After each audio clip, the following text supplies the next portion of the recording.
You are experiencing a unique two-host AI conversation powered by Google's Notebook LM for deeper, more dynamic book analysis. Right. Now, I want you to just imagine for a second the thing that got you out of bed this morning, or maybe the thing that convinced you to hit the snooze button 3 times. It's that invisible engine, isn't it? Humming in the background of every single decision we make. It drives everything from, say, the urge to order a pepperoni pizza all the way to the ambition to run for president. Today, we're not just talking about wanting things. We are talking about the raw fuel of human existence. We're talking about desire. It's a massive topic, and you're right to call it an engine. It's the fuel for all our striving, but as we're going to find out, it is also frequently the source of our deepest misery. It's a thing that makes us build cities, and the thing that makes us burn them down. It feels so personal. But looking at our source material today, it turns out my personal cravings are actually part of a debate that has been raging for thousands of years. We're unpacking the essay titled Desire from Mortimer Adler's Syntopicon. Right. And just to orient everyone, because Syntopicon can sound a bit intimidating, this is from Adler's famous Great Books of the Western World set. He listed 102 great ideas that shaped Western thought. Desire is great idea, number 17. Number 17. Found in volume 1. And I've always loved exactly where it sits on the shelf. It's sandwiched right between democracy and dialectic. Which feels weirdly appropriate. It's messy and chaotic like democracy. And definitely argumentative like dialectic. But here's the thing. This essay covers 2,500 years of philosophy. That's a lot of noise.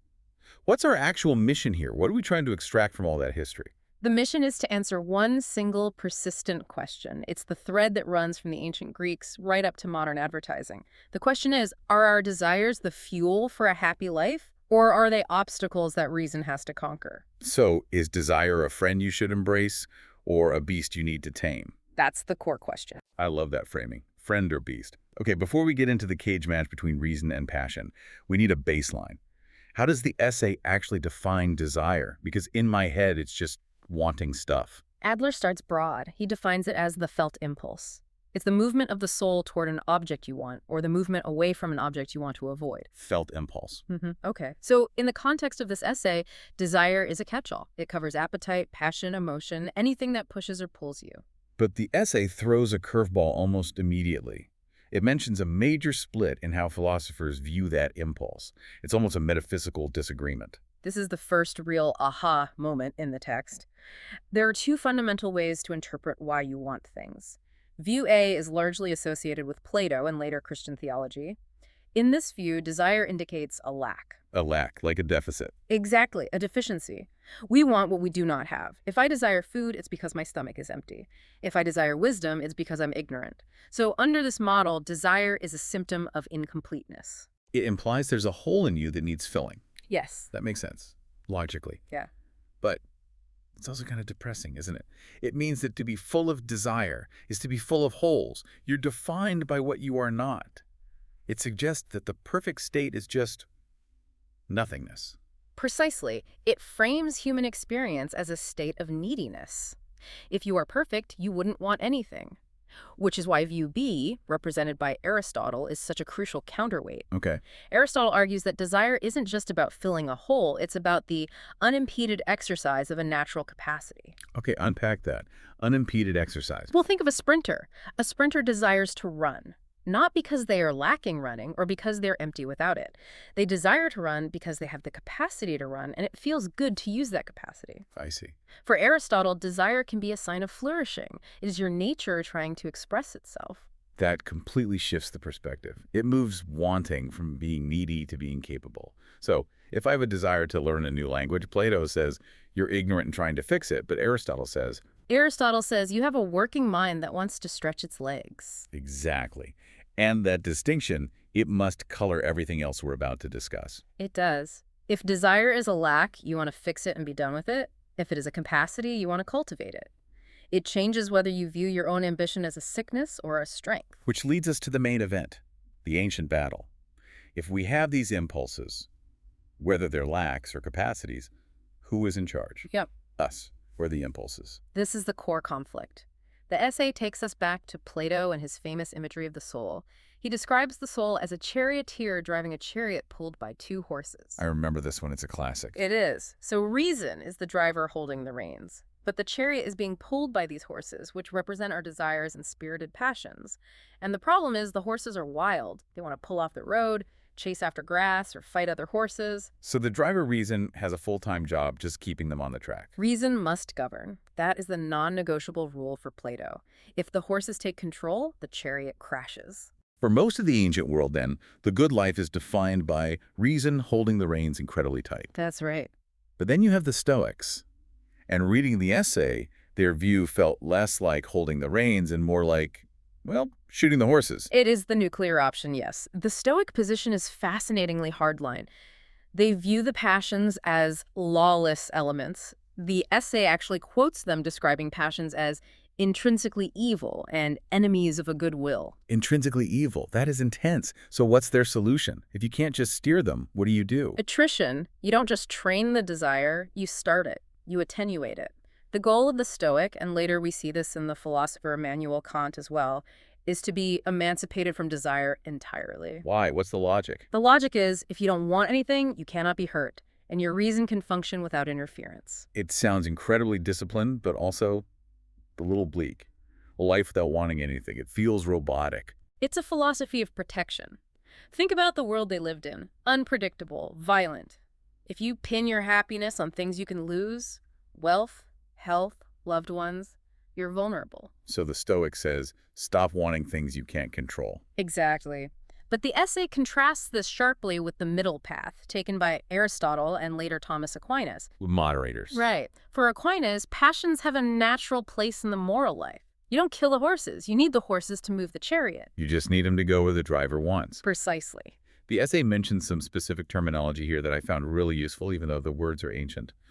Aquinas distinguishes between concupiscible desires and irascible desires. Yes, let's resurrect these terms. Concupiscible desires are for simple, accessible goods. Food, drink, a warm bed. The donut. The nap. The donut and the nap. But then you have irascible desires. These are desires for arduous goods, goods that are hard to get. So they require something more. They require hope, daring, or even anger to achieve. Like training for a marathon or fighting for a political cause. Exactly. Think about it. You cannot achieve those things with just cold, dry logic.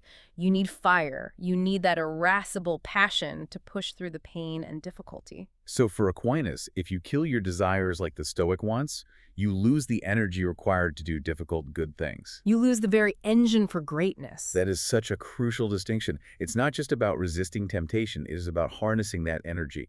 But then as we move through the essay, the timeline shifts. We leave the ancient world, we get to the Enlightenment, and suddenly the whole board gets flipped over. It really does. The hierarchy of reign as king collapses, and the first stop on this demolition tour is Thomas Hobbes. Hobbes seems to take all this poetry about the soul and turn it into a physics problem. He does. Hobbes is a materialist. He views life as just matter in motion. Desire is simply motion toward an object. Aversion is motion from an object. So he reduces all those complex feelings. Love, hate, joy, grief.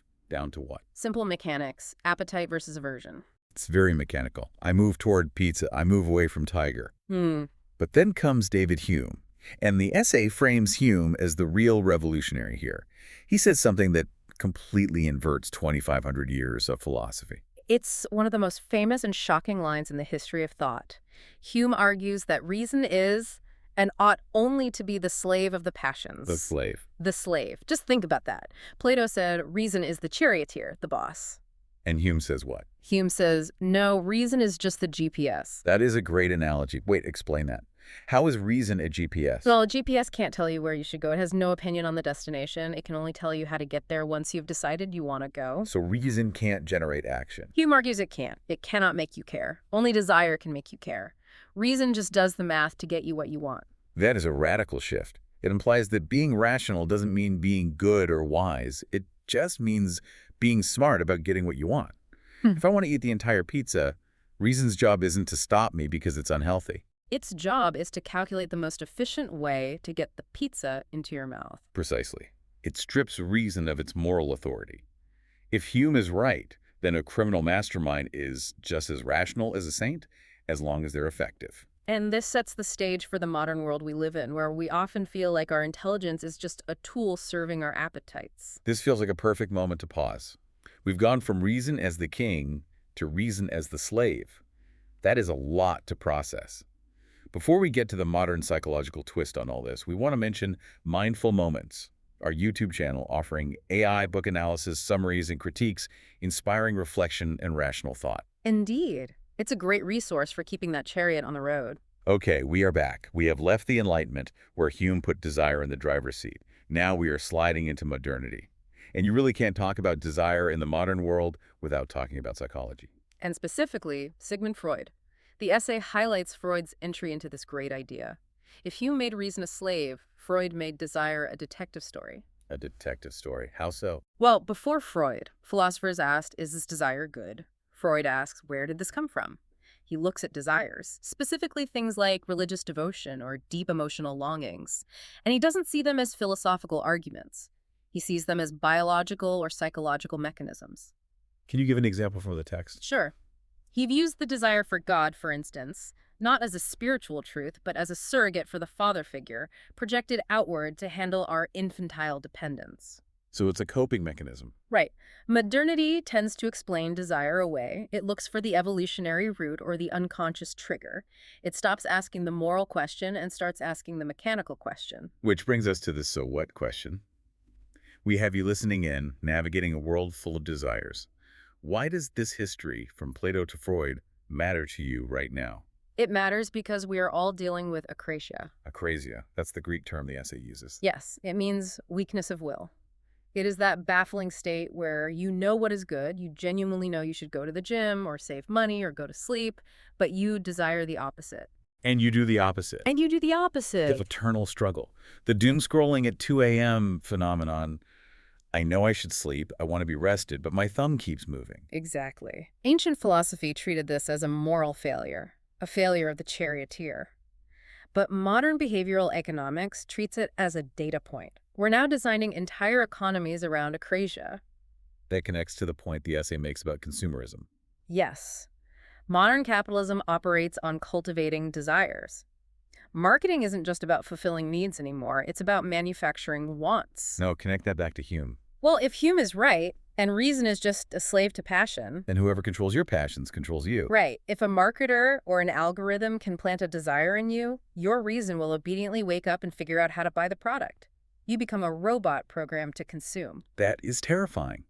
It raises the question of freedom. Am I free if I'm doing what I want, but what I want was programmed by an algorithm? It touches on another difficult concept the essay brings up, the guise of the good. I found this part tricky. Walk us through it. It's an epistemic debate, meaning it's about what we know. The question is, do we desire things because they are objectively good?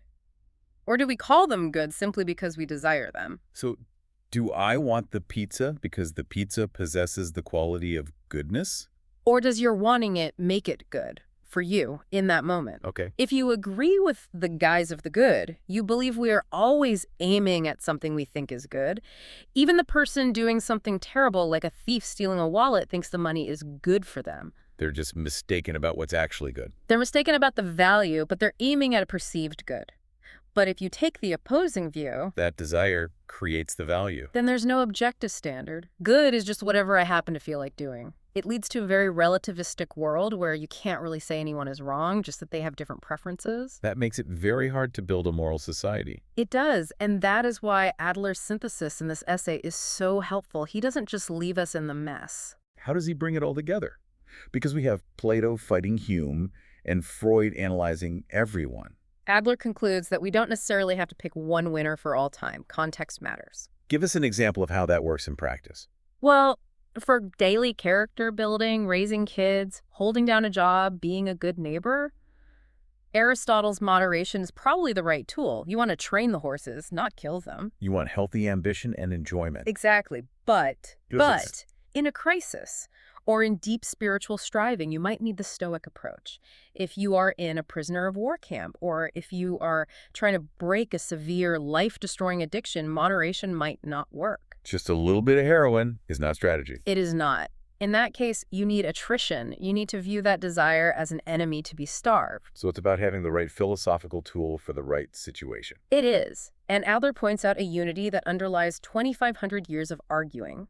Despite all the disagreement, Western thought agrees that love and hate are at the root of all other passions. It all comes back to love and hate. Everything else, hope, fear, anger, despair, flows from whether we're moving toward what we love or being blocked from it. This has been such a journey. We started with a hole in the soul, moved to a chariot race, watched reason get enslaved by passion, and ended up on the therapist's couch. It really shows that desire is not just a feeling, it is a philosophy of who we are. It's the definition of our character.